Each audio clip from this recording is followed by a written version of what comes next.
లేదు ma'am, doubt అయితే ఏం లేదు, మీరంతా చాలా క్లియర్ గానే ఎక్స్ప్లెయిన్ చేస్తారు.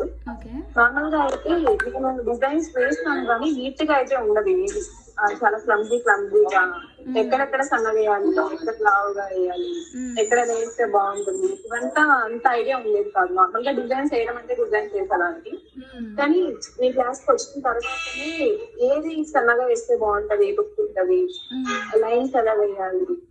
అండ్ నేనైతే ఈ క్లాస్ మొత్తంలో అరబిక్ క్లాస్ కోసం చాలా వెయిట్ చేశాను. ఎందుకంటే నాకు అరబిక్ డిజైన్స్ వేయడం చాలా ఇష్టం. దానికోసం చాలా వెయిట్ చేశాను. నా ముందు నేను డిజైన్స్ క్రియేట్ చేసుకుంటే నాకు చాలా అంటే నాకు నేనే అంటే చాలా హ్యాపీగా అనిపిస్తుంది. నేనే వేస్తున్నాను ఈ అరబిక్ డిజైన్స్. ఓకే, చాలా బాగుంది మీ అరబిక్ డిజైన్. అవును మ్యామ్, నేను కూడా అనుకోలేదు బాగా వేస్తానని.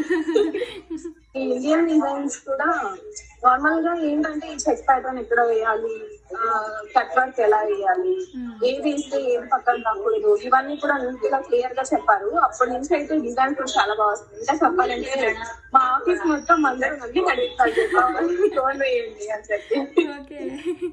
అప్పటిగా నేను ఎక్స్పీరియన్స్ చేస్తుంది ఏంటంటే నాకు వచ్చింది ఒక 40% అయితే మీరు నేర్పించిన దాంట్లో నేను 100% నేర్చుకున్నాను.